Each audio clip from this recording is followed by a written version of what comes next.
பிரதமர் நரேந்திர மோடி நாட்டு மக்களிடையே உரையாற்றி வருகிறார். அதனை தற்போது நேரலையில் காணலாம். और समाजवादी पार्टी जैसे दलों की स्वार्थी राजनीति का नुकसान देश की नारी शक्ति को उठाना पड़ा है। साथियों, कल देश की करोड़ों महिलाओं की नजर संसद पर थी। देश की नारी शक्ति देख रही थी। मुझे भी ये देखकर बहुत दुख हुआ कि जब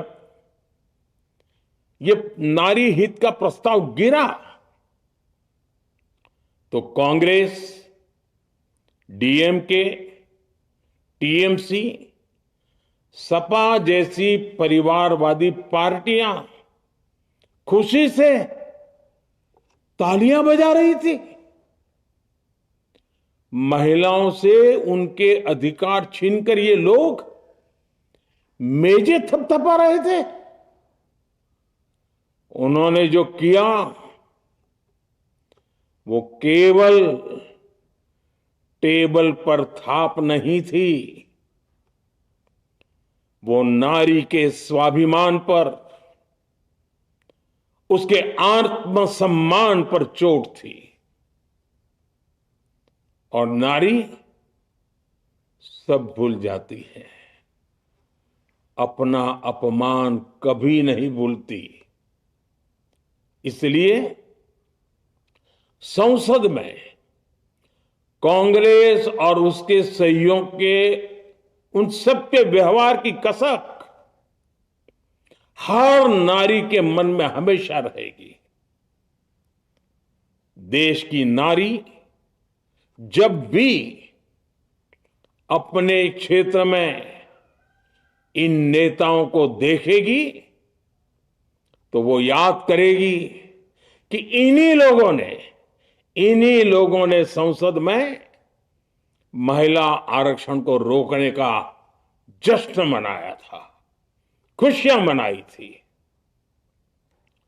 कल संसद में नारी शक्ति वंदन संशोधन का जिन भी दलों ने विरोध किया है, उनसे मैं दो टूक कहूंगा। ये लोग नारी शक्ति को फॉर ग्रांटेड ले रहे हैं।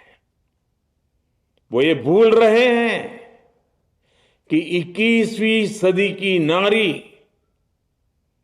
देश की हर घटना पर नजर रख रही है। वो उनकी मंशा भांप रही है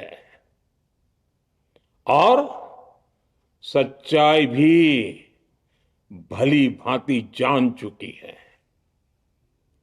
इसलिए महिला आरक्षण विरोध करके जो पाप विपक्ष ने किया है, इसकी उन्हें सजा जरूर मिलेगी।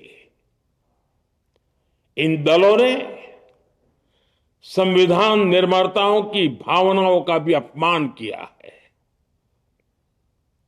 और जनता द्वारा इसकी सजा से भी वो बच नहीं पाएंगे। साथियों, सदन में नारी शक्ति वंदन संशोधन किसी से भी कुछ छीनने का नहीं था। नारी शक्ति वंदन संशोधन हर किसी को कुछ न कुछ देने का था, देने के लिए संशोधन का था। ये 40 साल से लटके हुए नारी के हक को 2029 के अगले लोकसभा चुनाव से उसका हक देने का संशोधन था। नारी शक्ति वंदन संशोधन 21वीं सदी के भारत की नारी को नए अवसर देने, नई उड़ान देने, उसके सामने से बाधाएं हटाने का महायज्ञ था। देश की 50% यानी आधी आबादी को उसका अधिकार देने का साफ नियत के साथ, ईमानदारी के साथ किया गया एक पवित्र प्रयास था।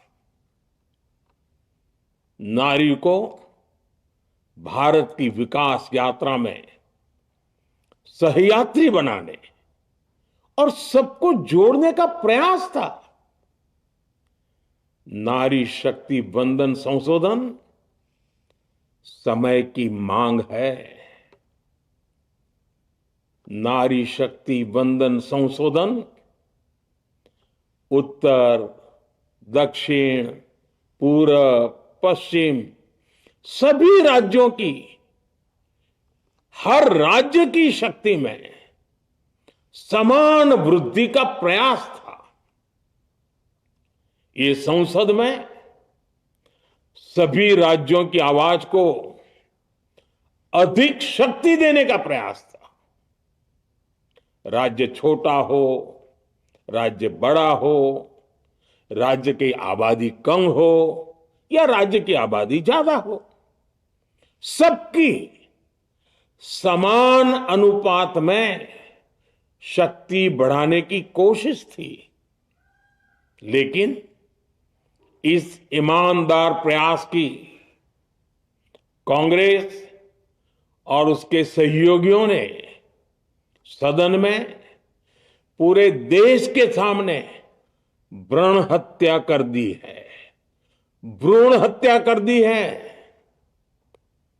ये Congress, TMC, Samajwadi party, DMK जैसे दल इस भ्रूण हत्या के गुनहगार हैं।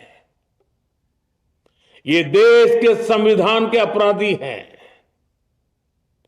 ये देश की नारी शक्ति के अपराधी हैं। साथियों, कांग्रेस महिला आरक्षण के विषय से ही नफरत करती है। उसने हमेशा से ही महिला आरक्षण को रोकने के लिए षड्यंत्र किए हैं। इस दिशा में पहले जितनी बार भी प्रयास हुए, हर बार कांग्रेस ने इसमें रोड़े अटकाए हैं।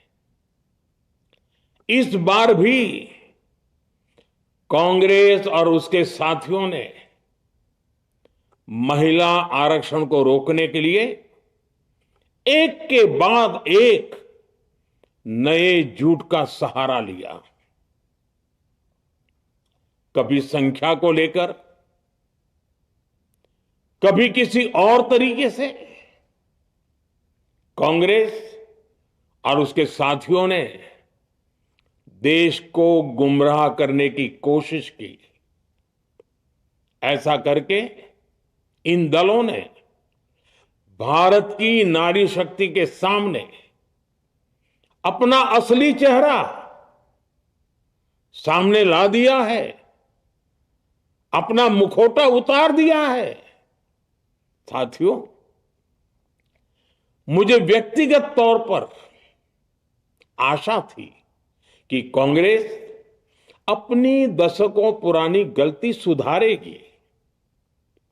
कांग्रेस अपने पापों का प्रायश्चित करेगी।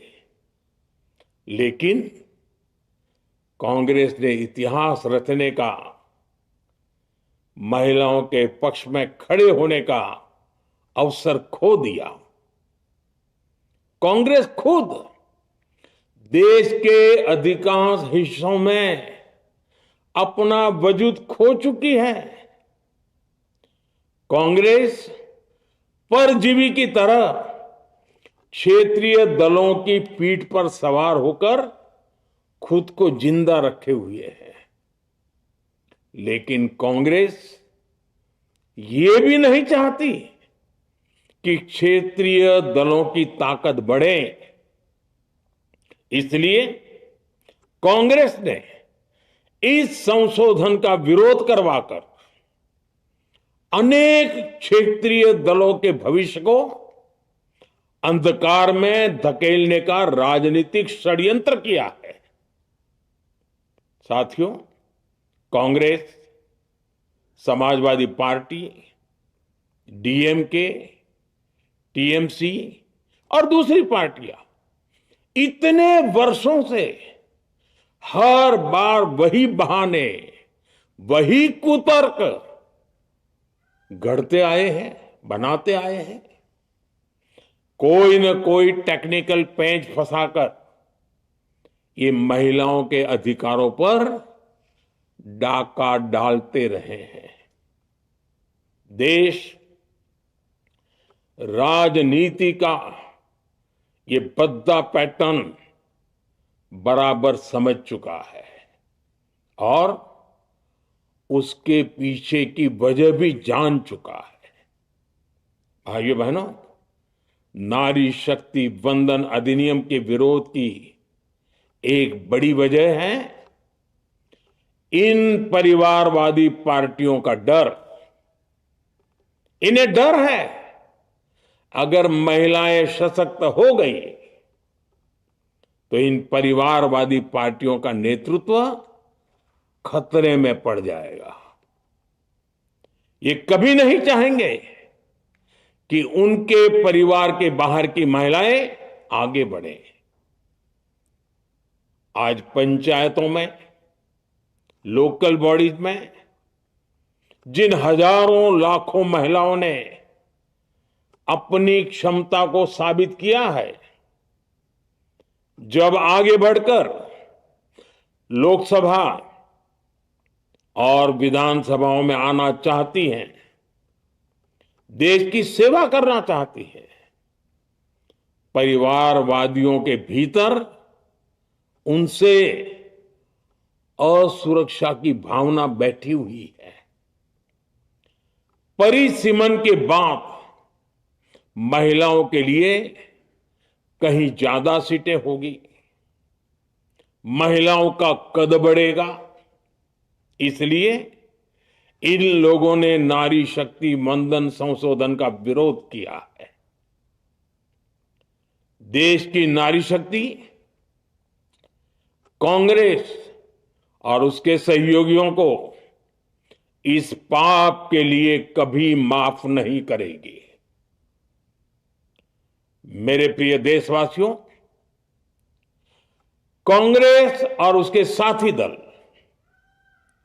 डिलिमिटेशन पर लगातार झूठ बोल रहे हैं। ये इस बहाने विभाजन की आग को सुलगाना चाहते हैं, क्योंकि बांटो और राज करो, कांग्रेस ये पॉलिटिक्स अंग्रेजों से विरासत में सीख कर आई है और कांग्रेस आज भी उसी के सहारे चल रही है। कांग्रेस ने हमेशा देश में दरार पैदा करने वाली भावनाओं को हवा दी है। इसलिए यह झूठ फैलाया गया कि डिलिमिटेशन यानी परिसीमन से कुछ राज्यों को नुकसान होगा, जबकि सरकार ने पहले दिन से स्पष्ट किया है कि न किसी राज्य की भागीदारी का अनुपात बदलेगा, न किसी का रिप्रेजेंटेशन कम होगा, बल्कि सभी राज्यों की सीटें समान अनुपात में ही बढ़ेगी। फिर भी कांग्रेस, डीएमके, टीएमसी और समाजवादी पार्टी जैसे दल इसे मानने को तैयार नहीं हुए। साथियों, ये संशोधन बिल सभी दलों और सभी राज्यों के लिए एक मौका था, एक अवसर था। ये बिल पास होता तो तमिलनाडु, बंगाल, यूपी, केरला, हर राज्य की सीटें बढ़ती। लेकिन अपनी स्वार्थी राजनीति की वजह से इन दलों ने अपने राज्यों के लोगों को भी धोखा दे दिया। जैसे कि डीएमके के पास मौका था कि वो और ज्यादा तमिल लोगों को सांसद विधायक बना सकती थी, तमिलनाडु की आवाज और मजबूत कर सकती थी, लेकिन उसने वो मौका खो दिया। टीएमसी के पास भी बंगाल के लोगों को आगे बढ़ाने का मौका था, लेकिन टीएमसी ने भी ये मौका गंवा दिया। समाजवादी पार्टी के पास भी मौका था कि वो महिला विरोधी छवि होने के दाग को कुछ कम कर सके, लेकिन सपा भी इसमें चूक गई। समाजवादी पार्टी लोहिया जी को तो पहले ही भूल चुकी है। सपा ने नारी शक्ति वंदन संशोधन का विरोध करके लोहिया जी के सारे सपनों को पैरों तले रौंद दिया है। सपा महिला आरक्षण विरोधी है, ये यूपी की और देश की महिलाएं कभी नहीं भूलेगी। साथियों, महिलाओं के आरक्षण का विरोध करके कांग्रेस ने फिर एक बात सिद्ध कर दी है। कांग्रेस एक एंटी रिफॉर्म पार्टी है। 21वीं सदी के विकसित भारत के लिए जो भी निर्णय, जो भी रिफॉर्म जरूरी है, जो भी निर्णय देश ले रहा है, कांग्रेस उन सब का विरोध करती है, उसे खारिज कर देती है, उस काम के अंदर खलल डालती है। यही कांग्रेस का इतिहास है और यही कांग्रेस की नेगेटिव पॉलिटिक्स है। साथियों, ये वही कांग्रेस है जिसने जनधन, आधार, मोबाइल, स्त्री शक्ति का विरोध किया। कांग्रेस ने डिजिटल पेमेंट्स का विरोध किया। कांग्रेस ने जीएसटी का विरोध किया। कांग्रेस ने सामान्य वर्ग के गरीबों को आरक्षण का विरोध किया। कांग्रेस ने ट्रिपल तलाक के विरुद्ध कानून का विरोध किया। कांग्रेस ने आर्टिकल 370 हटाने का विरोध किया। हमारा संविधान, हमारे कोर्ट जिस यूनिफॉर्म सिविल कोड, समान नागरिक आचार संहिता को, यूसीसी को जरूरी बताते हैं, कांग्रेस उसका भी विरोध करती है। रिफॉर्म का नाम सुनते ही कांग्रेस विरोध की तख्ती लेकर दौड़ पड़ती है। ऐसा कोई भी काम जिससे देश मजबूत होता है, कांग्रेस उसमें बाधाएं खड़ी करने के लिए पूरी शक्ति लगा देती है। Congress one nation one election का विरोध करती है। कांग्रेस देश में घुसपैठियों को भगाने का विरोध करती है। कांग्रेस मतदाता सूची के शुद्धिकरण, एसआईआर का विरोध करती है। कांग्रेस वक्फ बोर्ड में रिफॉर्म का विरोध करती है। साथियों, कांग्रेस ने शरणार्थियों को सुरक्षा देने वाले सीएए कानून तक का विरोध किया। इस पर झूठ बोलकर, अफवाहें फैलाकर देश में बवंडर खड़ा कर दिया। कांग्रेस माओवादी नक्सली हिंसा को समाप्त करने के देश के प्रयासों में भी रुकावटें डालती है। कांग्रेस का एक ही पैटर्न रहा है, कोई भी रिफॉर्म आए तो झूठ बोलो, भ्रम फैलाओ। इतिहास साक्षी है, कांग्रेस ने हमेशा यही नेगेटिव रास्ता चुना है। साथियों, जो भी कार्य देश के लिए जरूरी फैसला होता है, कांग्रेस इसको कारपेट के नीचे डाल देती है। कांग्रेस के इसी रवैये की वजह से भारत विकास की उस ऊंचाई पर नहीं पहुंच पाया जिसका भारत हकदार है। आजादी के समय उस दौर में हमारे साथ और भी कई देश आजाद हुए थे। ज्यादातर देश हमसे बहुत आगे निकल गए और इसकी वजह थी कि कांग्रेस हर रिफॉर्म को रोक कर बैठी रही। लटकाना, भटकाना, अटकाना, यही कांग्रेस का सिद्धांत रहा है, यही कांग्रेस का वर्क कल्चर रहा है। कांग्रेस ने पड़ोसी देशों के साथ सीमा विवादों को लटकाया। कांग्रेस ने पाकिस्तान के साथ पानी बंटवारे से जुड़े विवादों को लटकाया। कांग्रेस ने ओबीसी आरक्षण के निर्णय को 40 साल तक लटकाए रखा। कांग्रेस ने सैनिकों के लिए वन रैंक वन पेंशन को 40 साल तक रोके रखा। साथियों, कांग्रेस के इस रवैये ने हमेशा देश का बहुत बड़ा नुकसान किया है।